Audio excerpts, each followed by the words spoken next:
If you've been following my journey, you know I'm all about helping men design a life that truly excites them. Well, I'm pumped to announce that the Life Design Blueprint is launching on Saturday, the 7th of September, Australian Eastern Standard Time. Now, this isn't just another course. It's a 4-week transformational program designed to help you gain clarity on what it is that you really want in life, setting actionable goals, and developing the systems and mindsets that you need to achieve them. Whether you're looking to start your own business, improve your personal life, or just get more out of your day-to-day, this program is exactly what you need. And it is going to be run live over 4 weeks with yours truly. So I'm pumped to meet a number of you guys. Now, here's the deal. The course is limited to just 50 people. And I want to make sure that everyone gets the attention and support that they deserve. And as a special bonus, the first 10 people who join during this intake will get a free one-to-one coaching session with me during the course. And that is valued at $500. We'll dive deep into your goals, challenges, and create a plan that's tailored specifically for you. So if you're serious about taking control of your life and making real progress, don't wait. Right, spots will fill up fast. So head over to thementhatcanproject.com/Life Design Blueprint and you can book your spot there. Or better yet, just go to the show notes and you will be able to check it out there. I look forward to having you join me for this 4-week transformational program. Just a reminder that the next intake kicks off on the 7th of September, so just over 3 weeks away. To book your spot, head to thementhatcanproject.com or use the link in the show notes. I look forward to having you there. Now let's get this episode started. Welcome back to the Man That Can Project podcast. Today we've got a special guest, Leroy, Fit Dad Lifestyle. How are you, brother? Good, mate. Good. Thank you very much for having me on. Mate, we like to start our days in a very similar way by the sounds of it. You've just knocked out a 9K run up in Noosa and also managed to treat yourself to a croissant. That's the perfect morning in my eyes. Yeah, mate. It's, as you know, Queensland winters got down to about 11 degrees this morning. So, mate, jumped out of the house, went for a 9K run. At the first kilometre, it was just sort of getting rid of that numb feeling. And then, got the amazing sunrise over the river on the way back. And, yeah, so if you go from the Noosa Yacht Club to basically the Noosa National Park and back, it's about 10 Ks. So I just went to about the surf club. And then, mate, traditional croissant on the way home from my favourite bakery and then jumped straight in the sauna before jumping on the podcast. So it was good. Oh, dude. What's your favourite bakery up there? I think it's called Bushlands Bakery. Or maybe it's on Bushlands Drive, but I'm not sure of the actual bakery name. But, yeah, it's sort of just a little hidden one there in a little subdivision. And it's good. Yeah, take the croissant. Did you get any music in, or were you just raw dogging it with no AirPods? I actually listened to the Sean Ryan show. I'm not sure if you're familiar with his podcast. No, so he's an ex-Navy SEAL, and he interviews. Okay. A lot of military and veterans. He's actually based over in Austin, I think. So, and I think he's got one coming out this Friday your time. With the son of the resistance force of Afghanistan. So he just actually went over there, which he's opening up about how the American government's still sending, $80 million a week to the Taliban or something crazy like that. I could have the numbers, fudged. But yeah, so mate, that's probably going to be one of his biggest podcasts to date. And I think he had like Jordan Peterson and a few of these other sort of big names that you hear on all these other podcasts recently as well. Wow, that does sound like it's going to be a pretty awesome episode. I'll have to check that one out for sure. But mate, obviously the brand you've built around the Fit Dad lifestyle, we've got so much in common, man. That's why I'm very excited to dive into this conversation. But you believe that when you're in the best shape physically and mentally, you're going to become happier, have better relationships, feel more comfortable, and become a better role model through your actions, not just your words. And you start to build upon those lifestyle changes and positive habits that allow you to create a better legacy for your amazing children. How did you get to this point of understanding? Because I believe the exact, very similar thing, that if we can work on our mind and our body, the rest of our life really is positively impacted by that. I know you've come from a military background. So I'd love to learn a little bit more about your story and how you sort of developed those beliefs and that philosophy around life. Yeah, definitely. So post-military, I got out of the army in 2011. I started a boot camp business because I stuffed my back in the army, so I had to leave. I could no longer be in the infantry, and it was just lucky enough that I had a personal training certificate behind me. And I did that on the side whilst I was in the army as sort of a fallback plan if I was to ever leave or something went wrong. So yeah, naturally having that as the only thing behind me and joining the military at 19, I had no other, skill set or no other, qualifications or uni degrees or anything like that. So I was forced my hand into doing that. I couldn't go do laboring. I couldn't go do any, mine work because the back was just that limiting factor in all those different career paths. So yeah, mate, basically spent 3-4 years building up a local boot camp business, and that's where the love and passion for helping others and I guess fitness and both physically and mentally sort of really crept into my own life just by being able to be that coach to I think about 1,000 people over the course of about 7 years. Wow. And it's sort of just allowed us to really work out how we can really impact other people's lives through our actions. And a lot of these things were, you can be the best coach in the world, but when you're actually living and breathing that lifestyle that you're trying to promote to your clients, and I'll touch on your question in a second, how that correlates back to the kids and, all the men that we're dealing with now. But, it really did just allow us to showcase to, the local community and the community of Noosa, what it takes to not only look after yourself, but then be that source of, motivation or inspiration to those around you, and especially your children. We took that philosophy into international fitness holidays. We used to take retreats to like Bali, Thailand, and Everest Base Camp as both, fitness retreats and leadership, sort of events and stuff like that as well. And then we sold both those businesses in 2017 and, decided to go online from there. What forced, actually, before we dive into that, actually, I want to go back just quickly because I'd love to find out a little bit more. Obviously, your whole life up until the injury forced you to leave the Air Force. That was your identity, and I feel a lot of people can relate to that. Maybe not military, but for me, it was sport. Other people, it may be their, whatever their career is, or it could be being a parent. That becomes everything to them because they aren't looking outside of that, which is, it's natural, right? When we find something we love, we go all in on it generally. Having an injury pop up or being faced with adversity, what was that like? What went through your mind at that point? Was it an easy transition for you, or did you really struggle moving through that?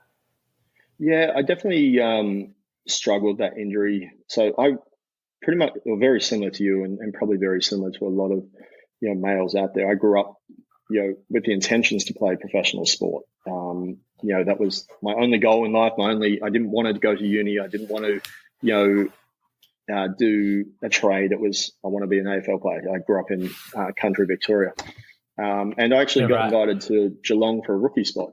So I spent a couple of weeks there training in the pre-season for a rookie spot, and then after that, I moved to Queensland to play state league and in the AFL. And it was back in the day, and I'm not sure if rugby was the same back in the day, but you got to 19 or 20, back 20 years ago now, and if you hadn't made it by then, you were pretty much done. Whereas now you've got all the mature age players, and you can still get drafted at 25, 27, whatever it is. But back then it was sort of a little bit different. If you hadn't made it by then, and I don't know if it was more that parental influence. It was like, okay, you've given it a crack, you haven't done it. Now you need to figure out your life. And that's where the military, happened, because I had a couple of cousins and an uncle in the army at the time, and we were chatting. They were, asking what I was doing, and they basically described the military and the army as a footy team that you get to play with every day. So you had that sense of community, sense of belonging, sense of involvement. Every day you got to train, every day you got to hang out with the boys. Every day, you got to, basically just be around each other, and whether it be talking shit out on the, the beers on the weekend, over on deployments, on, exercise. It was like that constant footy team. And I think that, sense of, sporting environment was really what drew me to the military. But then, once you leave that, or, you get forced to leave due to an injury, when you've only known that lifestyle of, 10 years of sport and then 6 years in the military, it's like you've just been, everything's just been taken away from you, and you're out on your own. You've got no support network. You're paying, full rents. You're paying for your medical. You're paying for all these different things that you haven't had to worry about. Like I even had to go get a Medicare card when I left the military, because we just didn't need it. It was something that you joined at 18, you're still on your parents', Medicare card then, but then you have free medical, free dental, subsidized rent, all this kind of stuff once you're in the military. So you don't need to worry about all these sort of normal everyday stresses. And, once you get thrown out the deep end, it's like, yep, thanks for your service, see you later. The very next day, it's like this massive culture shock and massive, kick in the face of like, oh shit, I've actually got to fend for myself now and actually figure out how this world works. Because even though it is still a 7 or 4 in the military, you're very protected from, the outside world to a big, capacity, I guess, until you either get married and kids and live off days and, start living a bit more of a hybrid lifestyle. Let's take a quick break. Are you tired of waking up with a dry mouth, feeling sluggish? I was too, until I discovered the power of mouth taping. I read a book called Breathe, and it opened my eyes to how I could get a better sleep. So I started taping my mouth, and the results were astounding. Not only did I wake up feeling refreshed, but the data on my Whoop suggested I was getting more REM and more deep sleep, which led to me feeling better every morning. But I wanted a better solution, not just sticky tape, something that was effective and comfortable. That is why I co-founded Recover Right with a few friends. We are dedicated to helping Australians get fast and easy access to mouth tape and nose tape so you can breathe better, sleep better, and recover right. Use the discount code TMTCP for 10% off at the checkout. Sleep better with Recover Right. And it's wild how that all happens, and there's no real reintegration back into, I guess, civilian life and figuring out what those next steps are for you. And I feel like that, whether it is coming back to civilian life or just people going through transition in life in general, which it's going to happen at some point, whether you're a professional athlete or whatever phase you're going through, we go through seasons of life, and people's ability to deal with change isn't as good as it probably could be.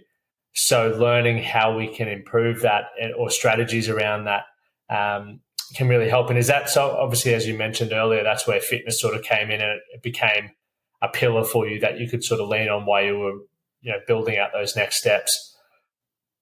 What was it that made you then go online with your business? Because obviously boot camps are an awesome one, especially obviously if you're up on the Sunshine Coast outdoors with the beautiful weather up there, would have been incredible. What was it that made you decide to go online?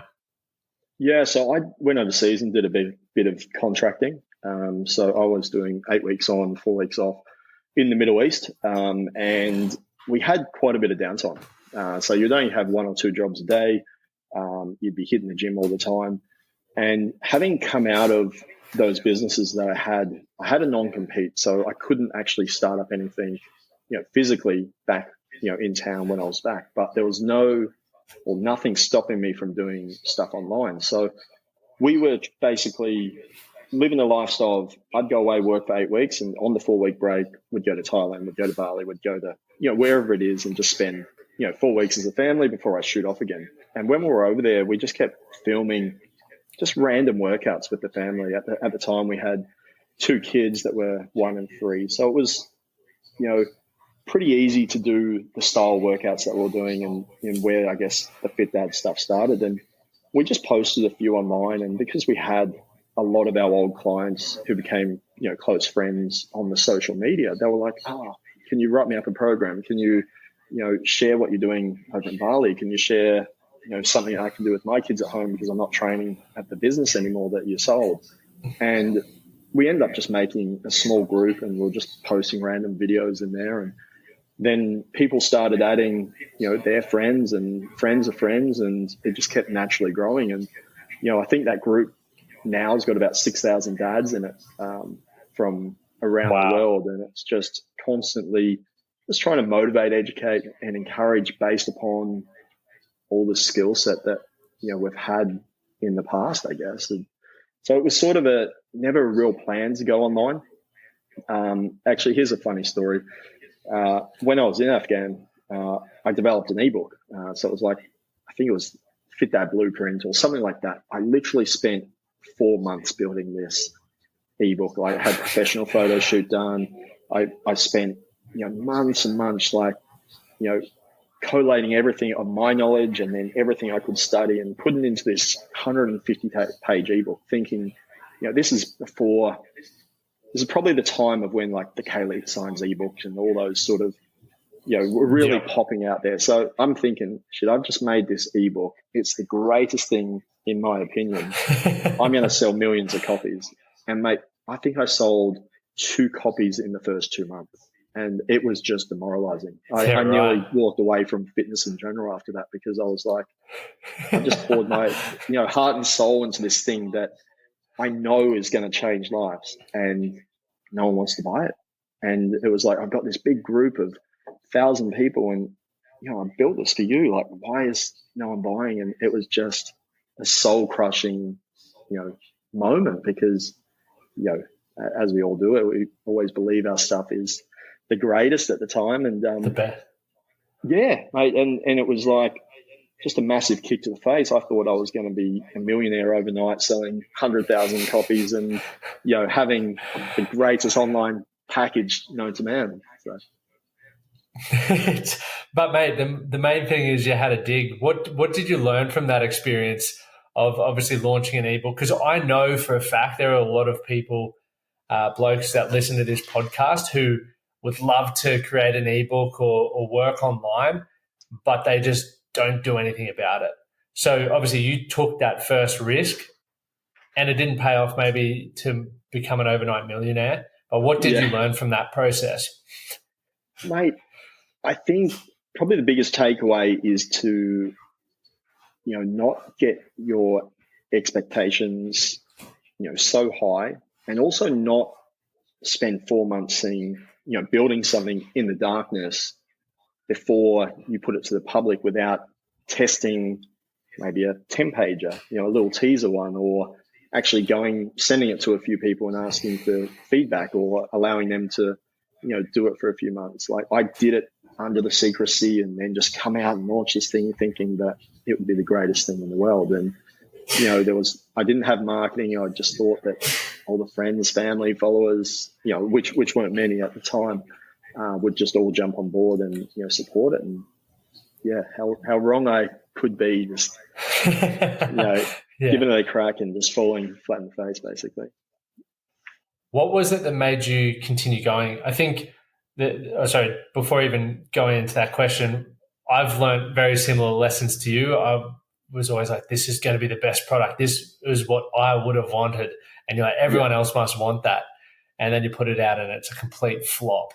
And what I've started doing now is just like starting a product similar to what you said, where it's like you don't build it in the shadows. It's like you build it publicly, and I have a wait list. And then if I get enough traction with the wait lists, I'm like, all right, let's put the time and effort and energy into building it out. If I don't, it's like, okay, that's fine. Let's pivot. What do the people actually want? Where's the real value coming in? So what was it that made you not quit then? I guess I had, and now so comparison back then, it's something I hate now, and it's something I try and steer everyone away from. But back then I was in a circle because I'd taken all these different influences, over on fitness holidays. I'd been surrounded with a heap of different people in Noosa and the Gold Coast and Brisbane, and just in all these circles where everyone was crushing it. Everyone was, crushing the game, making hundreds of thousands of dollars, socials were blowing up. And I felt like I was exactly the same as, these other 10, 20, 30, people that you sort of hang around. And mate, it was probably just my stubbornness to give up and going, well, if A, B, or C can do it, I can do it too. It just might take a little bit longer, and maybe if I just start, implementing how they're going about their training or their offering or their marketing or their plans, then maybe I can do the same thing. And once again, proven wrong, but it was probably the thing that kept me in the game and allowed me to continue on. Yeah, it's when you surround yourself with people who have the results that you want, you realize pretty quickly that they're just human.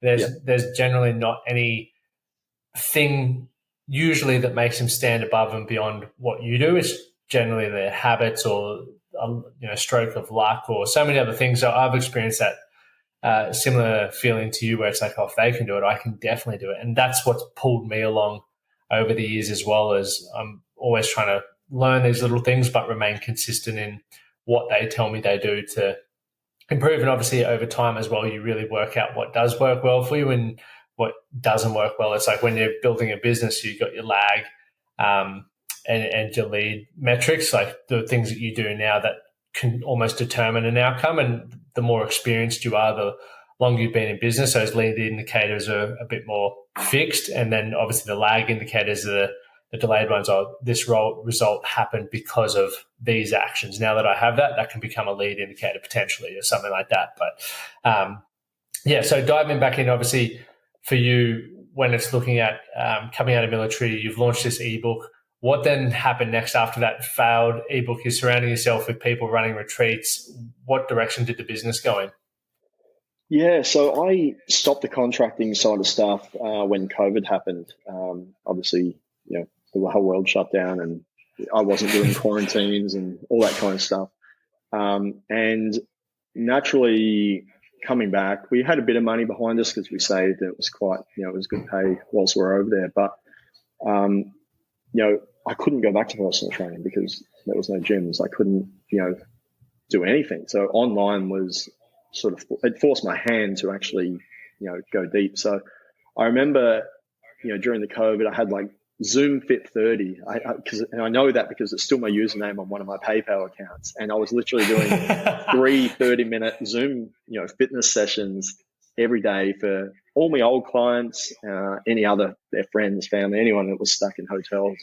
And, we're making, good money, like $1,000 a week on 3 sessions a day, where it was literally a camera in the shed and me just doing the workout with them and, follow along sort of style workouts. Yep. And then, chatting to, a screen that had, 10, 20 different, titles on it with all different pictures. And,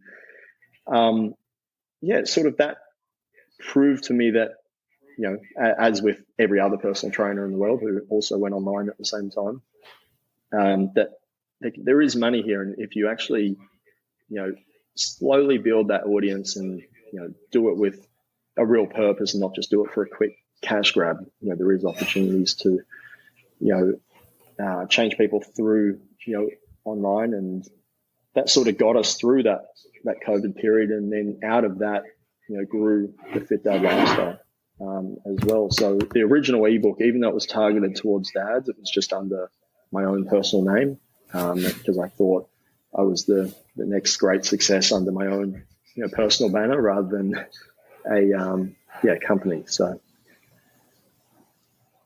what was it that made you go to the company? Because I've tossed and turned over that over the years. Is like, do I build because one side of the internet's like build your personal brand under your own name, like that's the way to do it. And then the flip side is like build a company and if you're looking to sell it in the future. So that's why I went with the Man That Can project.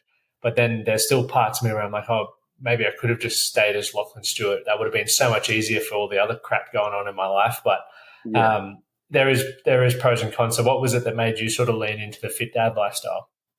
Mate, I think there's probably a little bit of lack of self-belief in myself as, a brand or as a name. And then also at the time, I didn't want it to just be about me. So I wanted it, in the interim, I wanted other coaches, other dads to be sort of part of that banner. So if I had it under a company, then I could slot multiple people under there. Whereas if it was just all under my name, if something happened to me, and I experienced it in the group fitness, when I had other trainers and staff taking classes for me, people would realize I was away or wasn't there for that session and they wouldn't come. It was so much reliant on me and my style of training. And I just didn't want to experience that again. I really wanted it to be, about the macro and not sort of the micro of, who it was and when it was. And then I guess the other part is just protection. Being in an online business, we set up like a discretionary trust and then another holding company and then another company underneath that. So we started selling supplements at the same time as well. And we had a business partner come on board with that. So it was just a lot of protection, I guess, for, the family assets and me personally, to just sort of allow us to, have those things in place in case something went pear-shaped. What was it that made you to then expand into supplements? Yeah, because by this stage, the group had about 2,000 or 3,000, dads in it. And one of the group guys in there, because I was always, doing workouts. Like my favorite time to train is like 4 or 5 a.m. in the morning. It's my own time. There's no distractions, no notifications, no screaming kids. It's literally just me versus me, listen to a podcast, a book, just music, whatever it is. And it's just one time where no one's pulling me from, 26 different angles. So I put a meme up one day. There should be a energy drink called 4 a.m. Toddler. And someone said, you should start your own supplement company. I'm like, yeah, that's a good idea. So one of the guys in the group said, hey, one of my good friends who I went to school with owns Australia's largest supplement manufacturer. Do you want me to connect you? I'm like, yeah, let's do it. So it was just, sort of putting a meme up to one of our members saying, hey, you should do it. Do you want an intro to, Aiden and Phil, the guys that I was in, partnership with the supplements and still involved in stuff today with them. It sort of naturally progressed. We developed an energy range, a hydration range, and a recovery range. Then we bought out, protein powders and kids hydration as well. And sort of what started as an idea went to do, $500,000 in revenue in its first couple of years. So it was pretty, crazy sort of journey from, a meme to selling, 10,000 products. It's incredible. And it's cool to see. I'm just thinking about the journey that you've gone on, and I'm definitely sure that along the way, for anyone listening, it sounds like it just has been super easy for you to achieve all of these things, but there would be a lot of skills that you've had to develop, challenges or problems that you've had to overcome in order to do those. Like even online business is different to selling supplements, I can imagine, with the rules and regulations around all of that sort of stuff. So to be able to manage that and also the online business, obviously it's one of the cool things of having the brand, right? As well, you can, if it aligns with and continues to add value to it, you can add more products and services on top of that. And that's one of the things that I love about, I guess, the online space and even the health and fitness space is like, there's so many different ways you can help people. And if it aligns and you've found value in it and you understand it, you can make it another offering to people to add more value as well, which also, to flip it on its head, it continues to grow your revenue and grow your business as well. Mate, 100%. And that's probably one of the things that I've always done everything myself.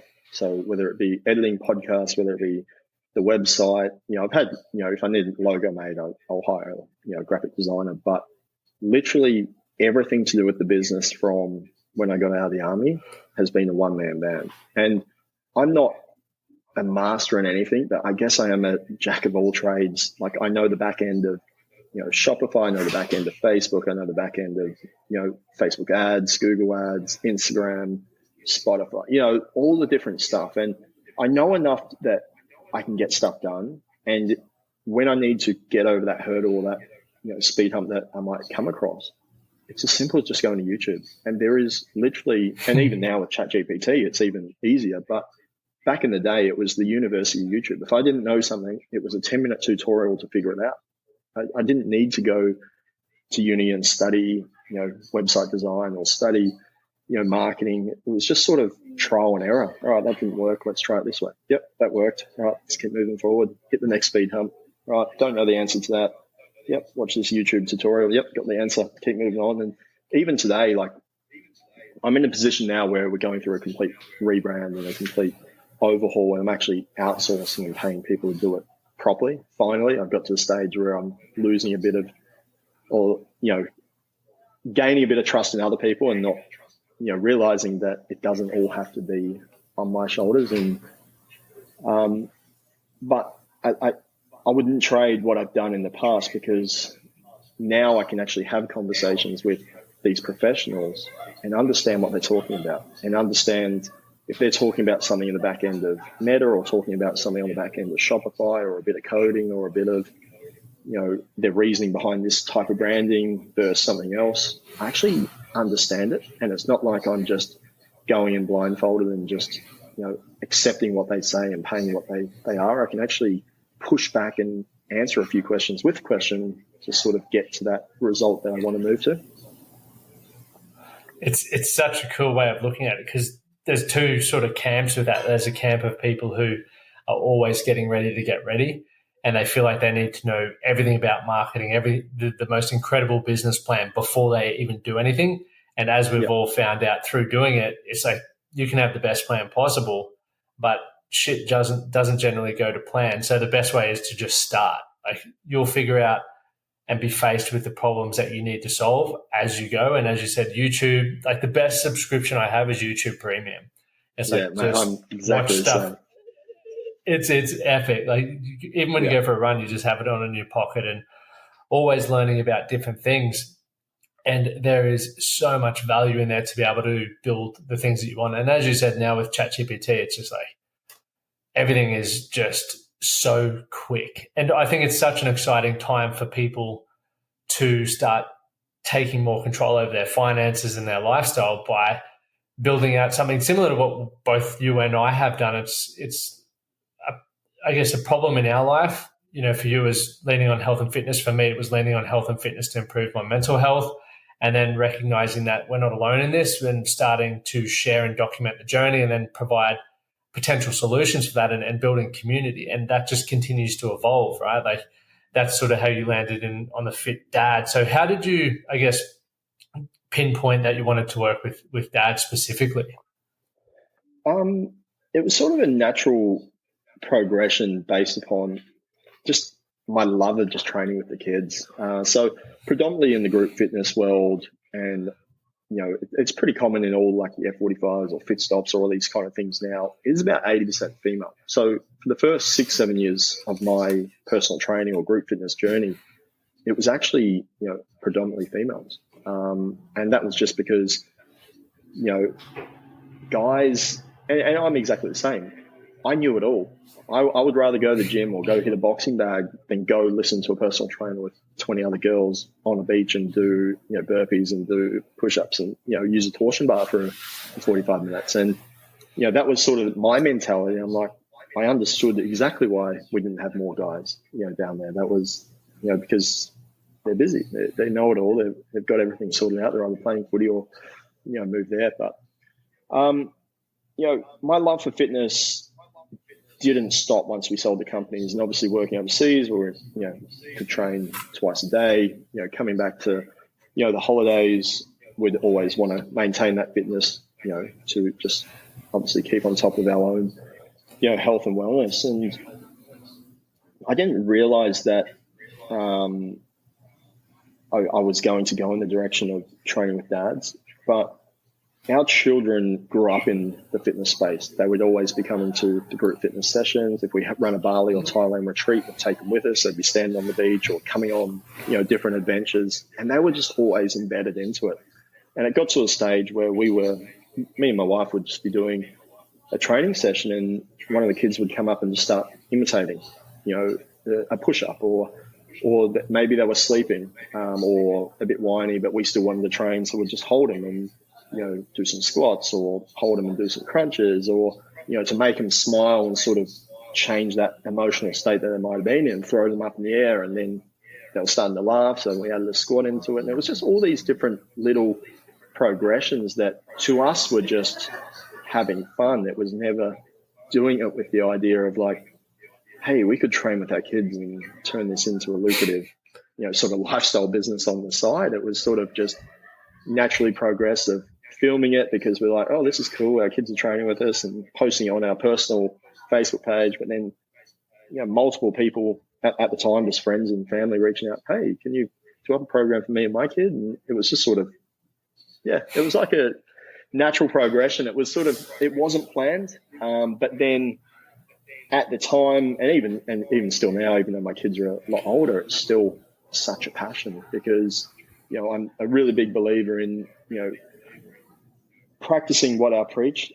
And our kids are, always imitating and learning from what we do more often than what we say. And a prime example yesterday, and it will run true for any other father listening to this. I can scream at my kids or tell my kids to clean the lounge room, their room, outside 26 times, and they just ignore you for the first half and then whine about why they can't, then try and bribe you with pocket money or something, a toy or some credit on their phone for the other half until they eventually do it. Whereas if I just walk over there and start cleaning that lounge room or the room or outside and say, hey, can you come give us a hand? It will be done in 2 minutes. They come over straight away. There's no whining. There's no emotional blackmail. There's no complaining. It's just because I'm there actually physically doing it. They're like, okay, well, you're doing it. I'll come help you. And it's just, it's interesting how that mindset works with them. If they see you doing something, more often than not, they'll want to do it, or at least be curious enough to want to know why you're doing it. Whereas if I tell them to do something, if I told my son to go do some pull-ups or some push-ups or go for a run around the block that we live on or whatever, not a chance in the world. Whereas the minute I put my shoes on and go outside and start training, I guarantee both kids are there. They want to play footy in between. They want to sit next to me and do some abs. They want to come for a run on, or even just ride their scooter next to me. Like, they just want to be involved and want to be present with you. It's so cool. Children seem to be a reason why a lot of people don't look after their health and don't prioritize their relationship. For you, it's been the opposite. Why do you feel that is? I think we homeschool our kids. So Harry, he went to school for the first year or two, and then COVID happened. Obviously, everyone homeschooled for that short period, but then we never took him back.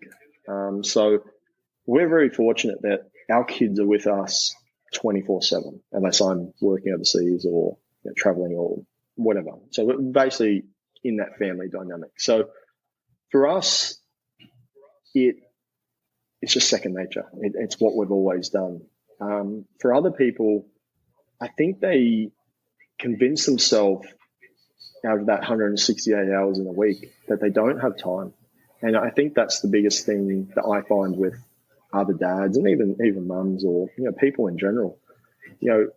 They don't have time to keep on top of their health and fitness because of school commitments, of commuting to and from work, of meetings because of this, that, and everything else.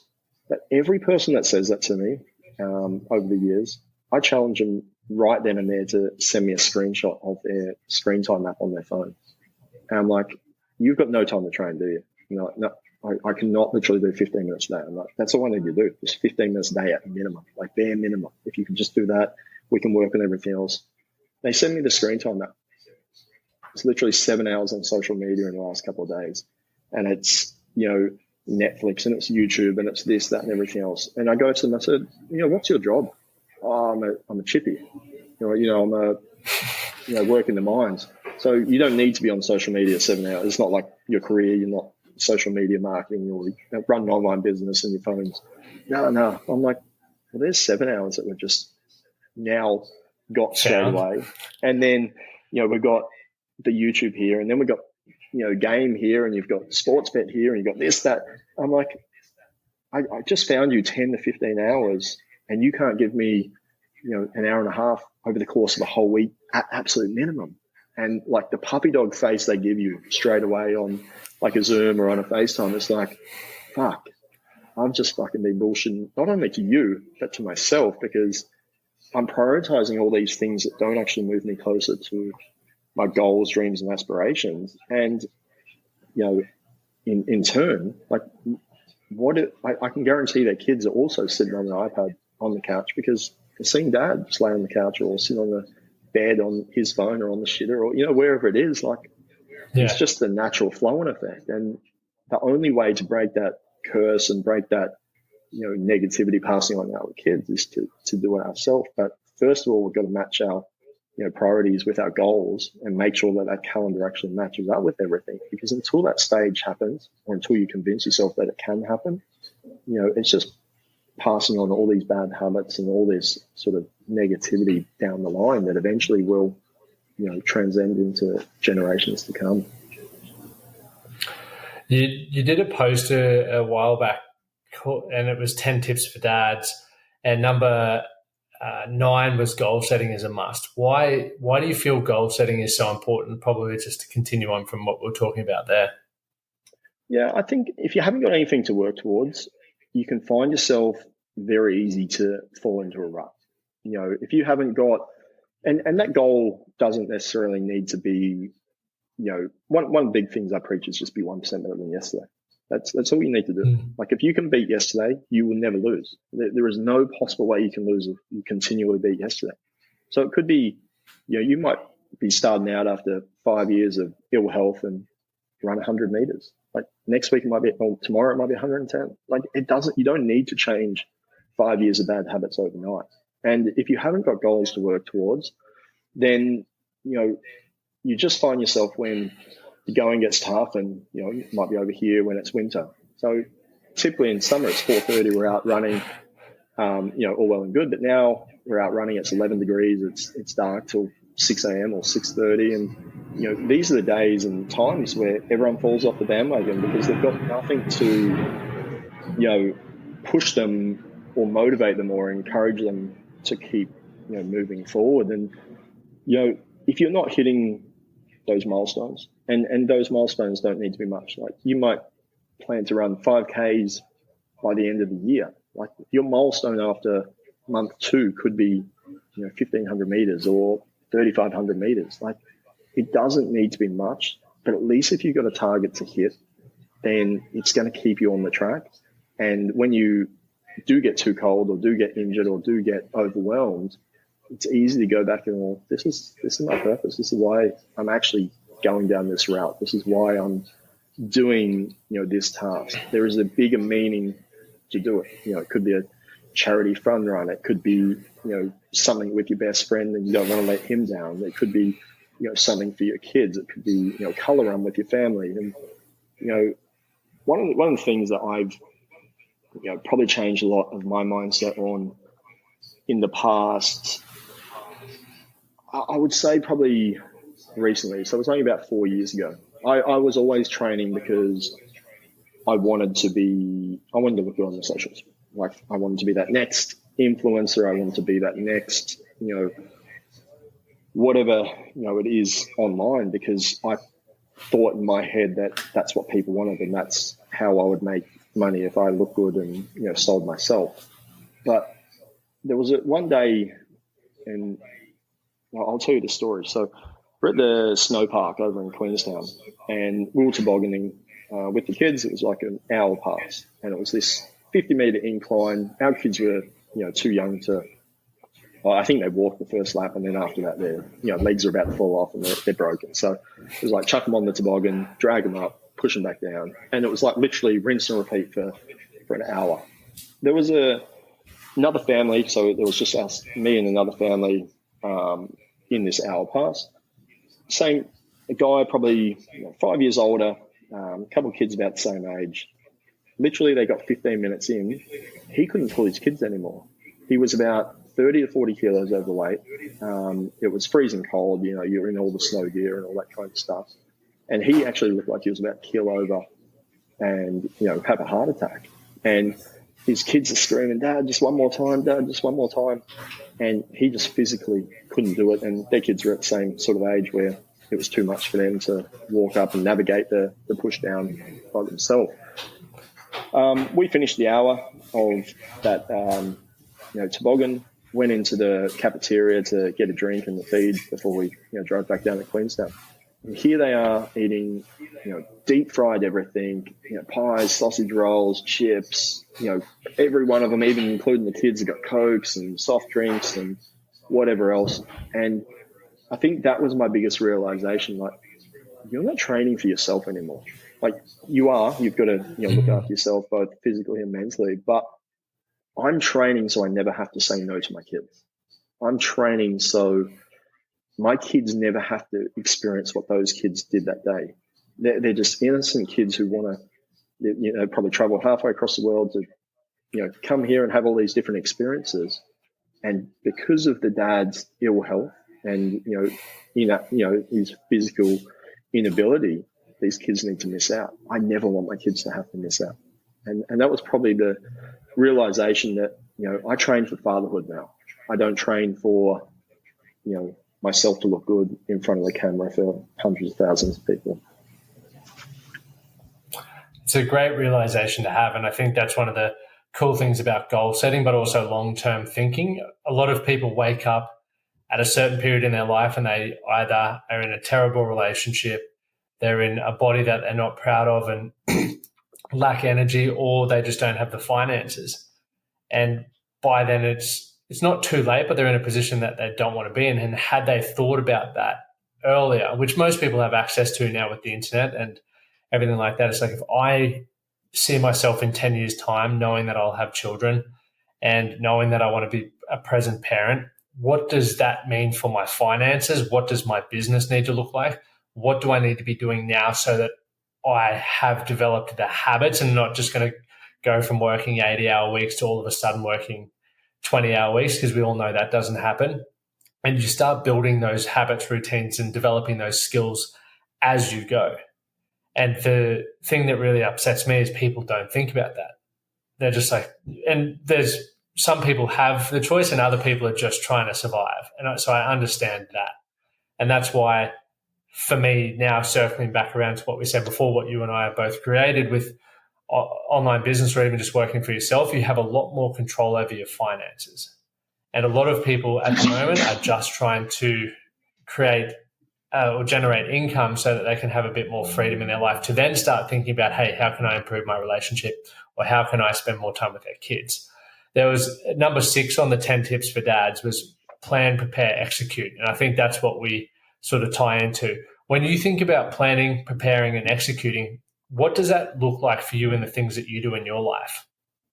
Yeah, mate, I apologize for that. I just got a cramp in my hammy as I was sitting here. So I had to jump up very quickly and nearly knock my computer over. Mate, that's a 9K run and a croissant right there. Yeah, and a sauna, and then straight sitting on the seat here doing a podcast. Yeah, mate, I think just planning for the future, and I think you've probably just hit the nail on the head then with, looking 5, 10, 15 years into the future and, realizing where you want to be and where you want to be, not only as an individual, but, as a family unit, with your partner, and making sure that you and your partner are both on the same page as well. There's no use in me chasing my goals personally, my health goals, finance goals, and then she chasing something completely different in a different direction, because, when you've got that family unit, you need that, unity, to be on the same page. Not saying that you can't chase your own personal goals, but you also need to be aware of the other person's goals. Because if I don't, tell my partner what I'm chasing, why I'm doing it, and what I need, as an individual to achieve that, or an allocation away from the family responsibilities or whatever it is, then we're just going to keep butting heads and getting to a stalemate of just like, this isn't going to work if you're chasing your dream you're allocating all this time to yourself and I'm the one picking up the slack and not being able to do anything on my terms because, you're taking all that free time away from us or as a family. And, I think it's just, planning and preparing, your own stuff, making that known as a collective to whether it be your partner, whether it be to your kids, whether it be to, business partners, associates, extended family, and then executing based upon that mission that, you've set. And, is it always going to pan out? No. But if you don't make that plan and don't prepare adequately, you'll never get to find out in the first place. Yeah, you'll just continue getting more of the same thing there. That's for sure. What I've read in a lot of your stuff, like legacy comes up. Yeah. What legacy do you want to leave? Mate, probably the biggest legacy that I want to leave to my children is that Dad was around. Dad was present. Dad was, involved in everything we did. And Dad never lived a life of regret. And, just to instill those, positive foundations through health, wellness, fitness, and even allowing the kids to, I know all the answers to my children's problems. I can give them the answer tomorrow, or, in an instant. Whatever they're going through at their age now, under the roof, I know the answer to their solution. But if I consistently give them that answer and don't let them, fail or try and overcome that adversity that maybe, and to a kid at 10 years old, it's not really the end of the world. It might be he's lost his YouTube account or something, like that, or, whatever's going on. But, letting them try and figure it out before giving them the answer every single time. And I think, just giving them that confidence to tackle life and we all know this at the moment. It seems like the world's going crazy in every which way you look at it, from, politicians to leadership to health to control to, whatever it is out there.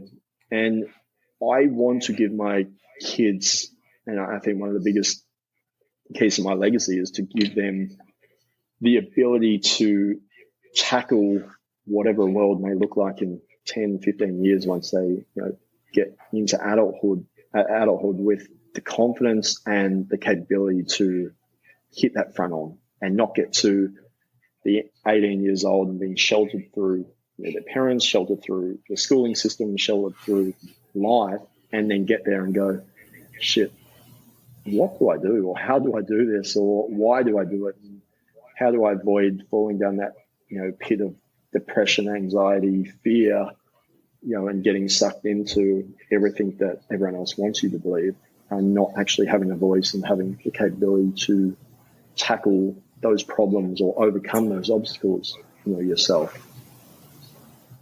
That's cool. I think it's one thing I really, I guess, stood out from that was the idea that in order to be able to set your children up with the ability to navigate and solve their own problems and develop critical thinking, you first have to be able to do that for yourself as well. Because in order to probably step back and allow that to happen, you need to understand what's going on and why it's happening. Whereas the helicopter parenting is people who probably have a lot of their own, whether you want to call it trauma or shit going on in their life, that they don't want that to happen to their kid because they haven't learned to work through it and let go and move on.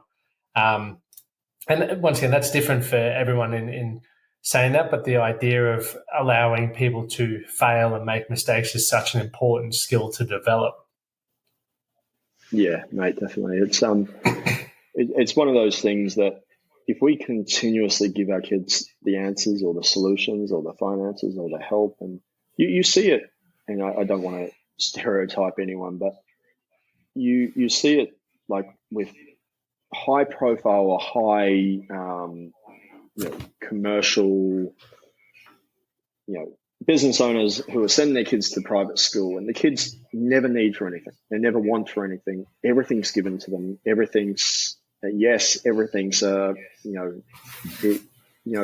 never need to want, do, or need for any of those things that an everyday person or everyday family struggles with, or needs to save up for, or needs to go through a bit of heartache to eventually get to that position. And it's also, and this is only based on personal experience from when I went through school, these kids who have been given everything their whole life on a pedestal and gone to the ritzy schools and gone to the ritzy universities are the ones that fall flat on their feet once they have to actually take control of their own life and actually have to do things for themselves, because they haven't got the bank of dad there. They haven't got the advisors or the yes man to continuously give them the right answers. And it's the same when you get to the real world, and all these kids have always been given a pat on the back, or you see it with the schools now, like participation trophies and ribbons and all this kind of stuff. Whereas when you turn 18 and go out to the real world, you don't get a pat on the back if you fail that job interview. You don't get a pat on the back when, or a trophy when your sports team doesn't make the grand final. Like they're growing up in this mindset of like, oh, it doesn't matter if it doesn't work out, I'll still be right and still get helped over here. And they don't understand that it's win or lose in the real world. And if you're not teaching your kids the importance of that at this age, then what do you expect them to take into adulthood and then pass on to generations to come, once they hit that adversity that might get thrown at them? Yeah, spot on. Leroy, thanks so much for joining me on the show, man. It's been a pleasure to sort of learn more about what you've created, how you're creating it, and what you're doing moving forward. For people who are listening who'd love to find out more about what you're doing and how they can get involved, where can people find all your links and socials and all of that sort of stuff? Yeah, mate, no, I appreciate the time. It's been amazing to jump on here and, been following your journey for, a while, and everything since the world record attempt of the rower, and then one of my good mates I was in the army with, Dale, he completed, I think, or did the same one recently as well. Like a year he did ago, it recently as well. He did an amazing job. We had a yarn as well. Yep. Yeah. So, mate, but on the socials, the Fit Dad Lifestyle, that is where you'll find it on whatever social platform you're after. And then the fitdadlifestyle.com is the website for anything like that. For everyone listening, I'll put all of that in the show notes below. So it's a simple click away. And if you've got value from the episode, make sure you go reach out to Leroy. He's got over, let's say, decades worth of experience and insight on not only how to build that fit dad lifestyle, but also be a great husband and partner and father, and also just develop a great lifestyle. I think that's one of the key points. A lot of people aren't happy statistically. I think it's like 73% of, maybe that's the obesity, but there's a large number of people who are unhappy in the workplace, and there's also a ridiculous number of people who are obese and overweight in Australia and here in the States as well. So I think anyone who is providing opportunities for people to upskill or be part of a community that can help them grow and develop, I think is doing awesome work. So I appreciate you coming on, Leroy. No worries, mate. Highly appreciate it. Thank you. Thank you for listening to the Man That Can Project podcast.